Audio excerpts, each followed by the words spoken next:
할렐루야! 오늘도 우리에게 주신 말씀을 통해서 큰 은혜 받는 시간이 되길 원합니다.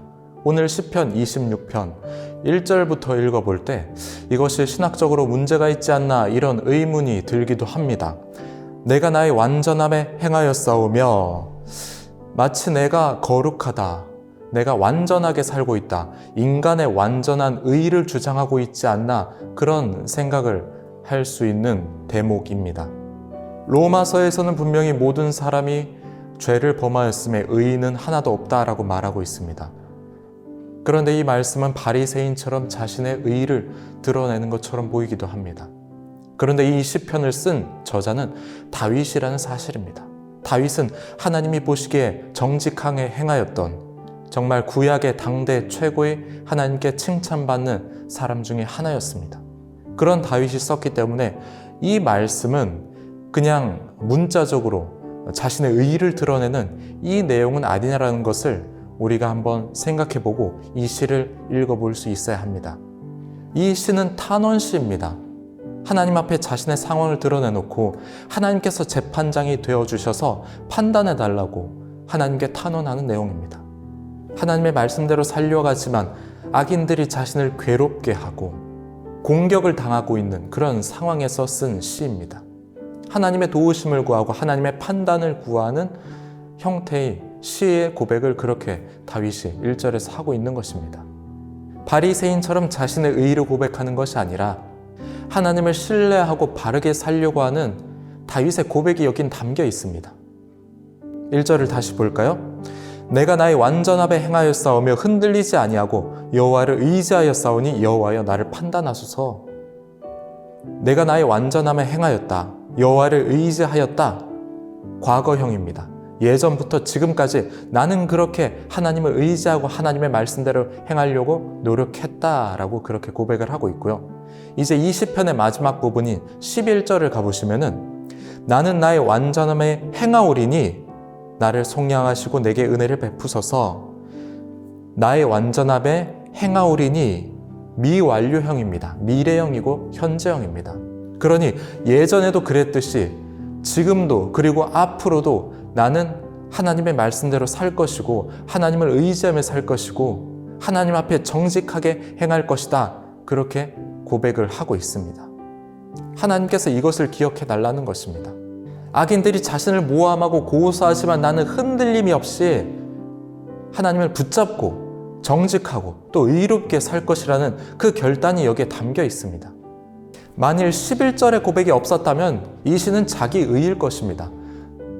내가 의롭게 살려고 했는데 악인들이 나를 괴롭게 합니다. 나는 의롭게 살려고 했는데 왜 하나님 나를 도와주지 않습니까? 이렇게 고백을 했다면은, 이 고백으로 마쳤다면은 자신의 의의를 드러내는 고백이겠죠.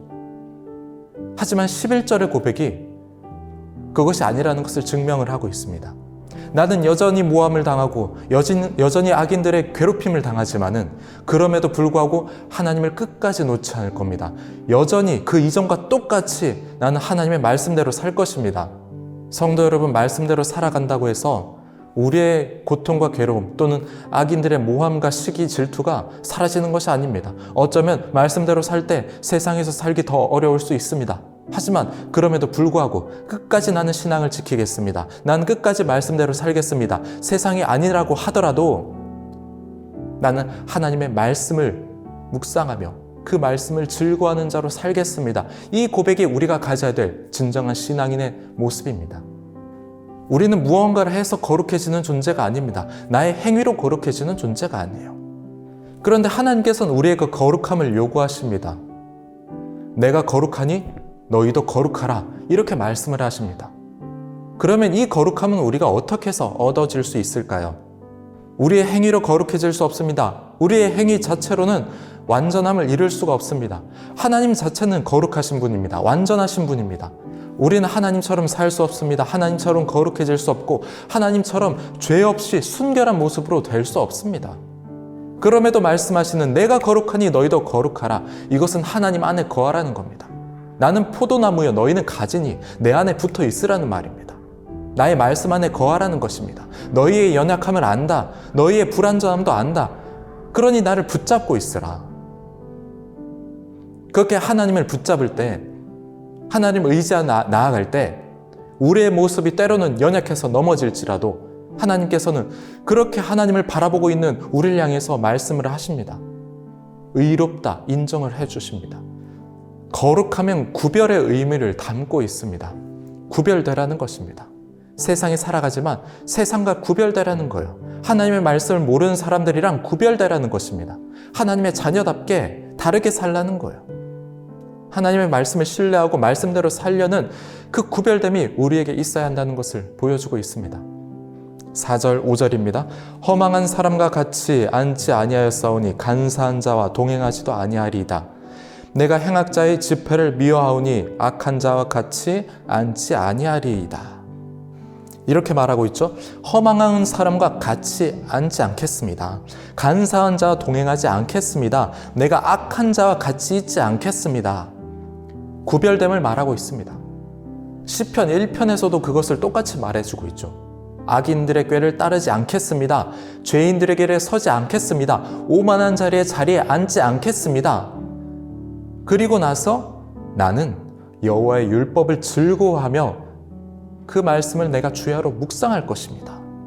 이것이 구별된 자의 모습이고 하나님께서 우리에게 요구하는 거룩한 자의 모습입니다.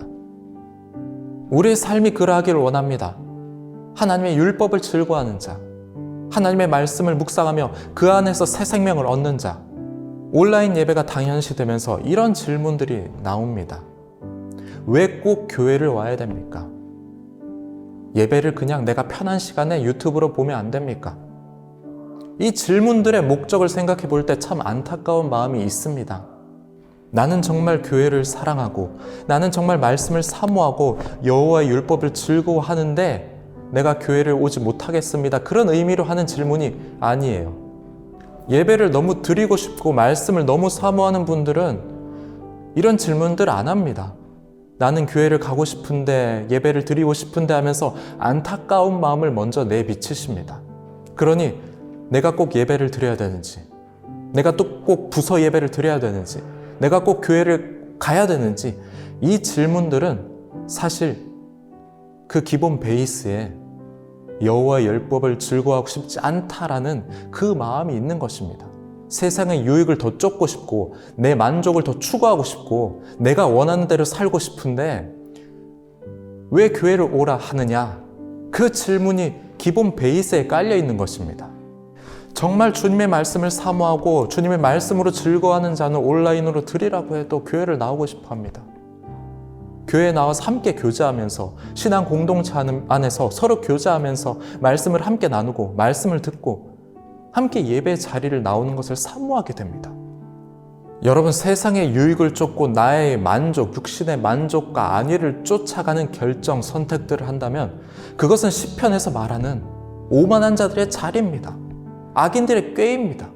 우리의 지식과 우리의 판단으로 선택하고 달려가는 것이 아니라 하나님의 말씀이 나의 표지석이 되고 여호와의 율법을 즐거워하는 그 마음을 가지고 달려가며 내가 어렵고 내가 힘들다 할지라도 오늘 다윗의 모습처럼 내가 하나님의 말씀대로 살려고 했지만 악인들이 나를 괴롭게 합니다.